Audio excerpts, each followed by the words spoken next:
Buenos días a todos. Gracias Fernanda y Marcelo por invitarnos a participar del Congreso y darnos la oportunidad de mostrar estos resultados. En el grupo de transformación genética del Instituto de Genética venimos desarrollando trigos transgénicos desde hace poco más de 10 años para diferentes caracteres, bióticos, abióticos e incluso utilizando el silenciamiento génico como una herramienta para validar funcionalidad de genes. La metodología que usamos para la transformación es la biolística, a través de recuperar plantas por embriogénesis directa.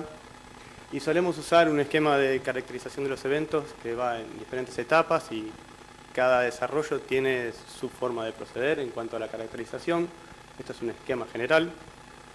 Particularmente en esta oportunidad vamos a presentar los resultados del desarrollo de trigos transgénicos con tolerancia a sequía a través de una estrategia de retraso de la senescencia. Muchísima de la teoría que explicó Jerónimo perfectamente aplica también a este desarrollo. Esto comienza con una colaboración con la Universidad de Davis, en California, a través del doctor Eduardo Blumwald, como resultado de la presentación de este trabajo, en donde se observa que la expresión heteróloga del gen IPT, que es un gen que codifica para la enzima isopenteniltransferasa, que forma parte de la ruta de síntesis de citoquininas, bajo el control transcripcional de un promotor temprano en la cadena de señalización que conlleva a la senescencia, otorga a las plantas transgénicas, en este caso tabaco, una planta modelo, una tolerancia diferencial a la sequía. Con esa línea de trabajo, con esa forma de tolerar la sequía, y en el contexto de la tesis doctoral de Ailis Begnex, que está por ahí, que no le gusta que la nombre, se desarrollaron una línea de eventos transgénicos, 6 en este caso, portadores de la unidad transcripcional que contiene el gen IPT y una segunda unidad transcripcional que es necesaria para la transformación genética. En un primer ensayo de caracterización, casi a modo de prueba de concepto, se tomaron individuos de los 6 eventos y se los sometieron a un déficit hídrico de 45 días aproximadamente entre el macollaje y la floración. Lo que se observa acá abajo son algunos individuos de esos tratamientos. Estas son plantas T1 transgénicas que expresan el transgen, que crecieron con ese déficit hídrico, comparadas contra, por ejemplo, un individuo de la variedad Prointa federal.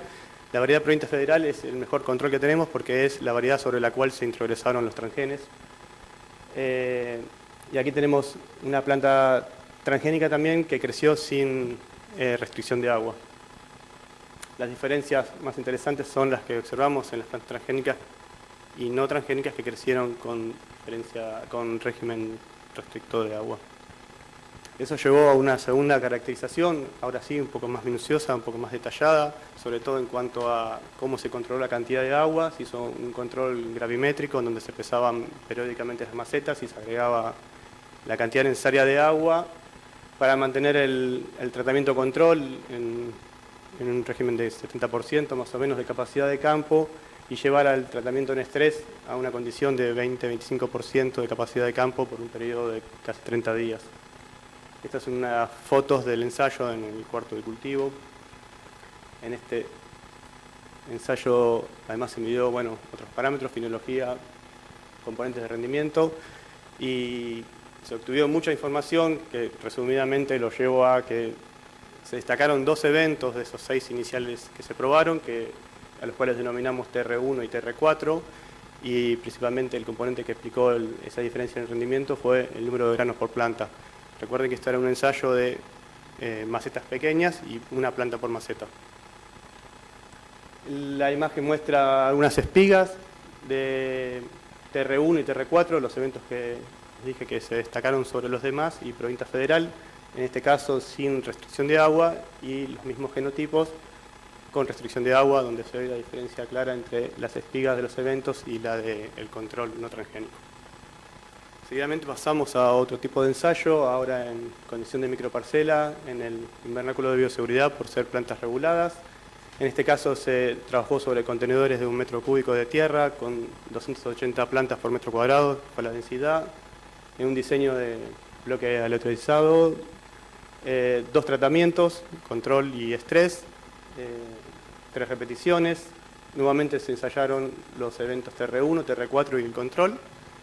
Y este ensayo fue realizado en colaboración con Daniel Miralles. Este es el perfil de agua dentro de los contenedores, que se siguió con una sonda de humedad en 4 estratos. Este es el perfil de sequía y este es el del control. La sequía se hizo en mitad de encañación hasta antesis más 15. Se midieron varios parámetros, fue mucho más minucioso, exhaustivo la caracterización en este estadio. Y particularmente me interesa destacar que tuvimos la posibilidad de contar con un analizador de fotosíntesis, un Leica 5800 que nos cedieron desde la Estación Experimental Paraná. Y además de contar con una persona que sabía manejarlo y interpretar los resultados, que es casi tan importante como tener el equipo. Y eso nos permitió ver, entre varias cosas que ya veníamos observando en las caracterizaciones anteriores, que los eventos transgénicos tenían una tasa de fotosíntesis diferencial respecto al control en el estadio de sequía. Lo que se ve aquí en esta columna de la izquierda es el evento TR1, TR4 y el PROINTA. Las líneas continuas son los registros de tasa de fotosíntesis en condiciones normales de crecimiento y la línea punteada en estrés. Y se ve la diferencia que hay significativa en este caso entre la tasa de fotosíntesis entre control y estrés para el PROINTA y que no se observa en los eventos transgénicos. La otra columna, la de la derecha, muestra las conductancias tomáticas, donde nuevamente observamos que en PROINTA hay una diferencia significativa que no se observa en los eventos. Es decir, había una conductancia diferente entre los eventos y PROINTA federal. Esto nos lleva, por cuestiones de tiempo no entramos, son muchos los datos que se tomaron y ese ensayo nos dio una enorme información acerca de cómo se comportaban los eventos, pero resumidamente, empezando por el comportamiento de los eventos en estrés hídrico, vemos que hay uno de los eventos que tiene un rendimiento significativamente mayor, el TR1 respecto al control, y que además, otra cosa que nos interesaba ver, que también lo mencionó Jerónimo, era que la presencia de los transgenes no penalizara al cultivo en condiciones no restrictivas de agua. Y es lo que vemos en este bloque de la izquierda, donde los eventos se comportan igual que el control cuando no tienen falta de agua.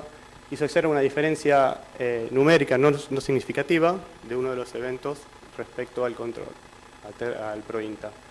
Esto es interesante marcarlo porque también lo fuimos viendo a lo largo de toda la caracterización que tuvieron estos eventos. Principalmente el mayor rendimiento en estrés se dio por un número incrementado de granos por metro cuadrado, principalmente por tener mayores espigas por planta, y ese aporte lo dio el número de macollos principalmente. Una diferencia en la velocidad de senescencia, las plantas transgénicas tuvieron una menor velocidad de senescencia en estrés respecto al control y lo que ya mencionamos respecto a la tasa de fotosíntesis, cómo se comportaba en estrés. Esos resultados, que para nosotros fueron muy interesantes, muy motivadores, nos llevaron a dar un paso más, que era evaluar los ensayos a campo. Verdaderamente hay enorme cantidad de publicaciones respecto al desarrollo de vegetales transgénicos que son evaluados en cámaras de cría y en invernáculos en condiciones muy controladas y dan muy buenos resultados, y cuando pasan a una forma real de crecimiento, condiciones reales de cultivo, pierden esas características. Por eso para nosotros era un desafío importante evaluar estos eventos en campo y ver si aún conservaban las características que veníamos viendo. Se pidió los permisos a los organismos reguladores para hacer una liberación regulada a campo y se eligieron 3 localidades. Una fue el campo experimental del instituto donde trabajamos. La otra fue la estación experimental Bordenave, dentro de la zona triguera, considerada como una zona con alta incidencia de sequía. Después veremos cómo nos fue con eso. Y finalmente la estación experimental Pocito, donde si bien no es una zona de triguera, teníamos altísimas probabilidades de que íbamos a tener el control por sequía. Este fue el diseño utilizado en la estación en Pocito. Hubo 3 tratamientos: control, estrés en llenado y estrés en floración. Cada uno de los bloques tenían los 2 eventos que veníamos mencionando, TR1 y TR4, y el control ProINTA distribuidos al azar. Se hicieron 2 tratamientos de sequía, como les mencionaba antes, en llenado y en floración. Para los que no tienen la suerte de conocer la estación experimental Pocito, es un lugar donde generalmente llueve entre 60 y 80 milímetros por año, y el campo experimental está irrigado, con lo cual nos permitía un control muy preciso de la cantidad de agua que recibían las plantas en los tratamientos. En el caso de la experimental de Bordenave, así como en el Instituto de Genética, el diseño fue un poco más sencillo: 2 tratamientos, control y estrés en floración, y el diseño de cada bloque fue igual que el que usamos en San Juan. Estas son algunas fotos de los ensayos después de la siembra y en pequeñas plántulas. Y lo que pasó, que supongo que todos conocen, es que en San Juan efectivamente tuvimos una posibilidad de controlar la cantidad de agua porque no llovió, pero en la estación experimental en Bordenave, así como en genética, hubo lluvia durante todo el ensayo, con lo cual no tuvimos posibilidad de evaluar en estas localidades bajo sequía. Particularmente en el Instituto de Genética, ya no sé si hubo anegamiento o inundación, ahora que sé que hay una diferencia, pero el ensayo no decidimos tomar datos para el ensayo, solamente usamos la siembra para multiplicar el material. Otras fotos del ensayo en floración, en antesis y cuando hicimos el muestreo de cosecha, lo mismo para abajo, para Bordenave, en antesis y cosecha. Y estos son los resultados que tuvimos a partir del análisis de los datos que fuimos levantando en los diferentes ensayos. Estos los resultados de Pocito, donde recuerden que efectivamente pudimos hacer sequía, y tenemos que para el estrés en llenado hubo diferencias significativas entre los eventos y el control, ProINTA federal, bastante importantes. Y nuevamente, en el caso del riego normal, observamos que no hay penalidad, es algo que veníamos viendo y que nos interesaba también probar a campo. En el caso de Bordenave, no hubo estrés por sequía. Y lo que observamos es que nuevamente no hay penalidad por la presencia del transgén, pero particularmente en este caso, en las condiciones en que creció en Bordenave, observamos una diferencia significativa en el rendimiento en uno de los eventos, nuevamente en TR1 respecto a ProINTA, al no transgénico. Como conclusiones, en Pocito pudimos ver que en el estrés en llenado se observan diferencias significativas en el rendimiento entre los eventos y el control, y que en riego normal hay una diferencia numérica que siempre la veníamos observando, pero no significativa. Lo importante aquí era que queríamos ver que la presencia del transgén no penalizara. En el caso de Bordenave no hubo sequía, y observamos por primera vez que no solo que el transgén no penalizaba, sino que en las condiciones en que creció en Bordenave no solo no penalizó, sino que además tuvo una diferencia en rendimiento significativo a favor del transgén.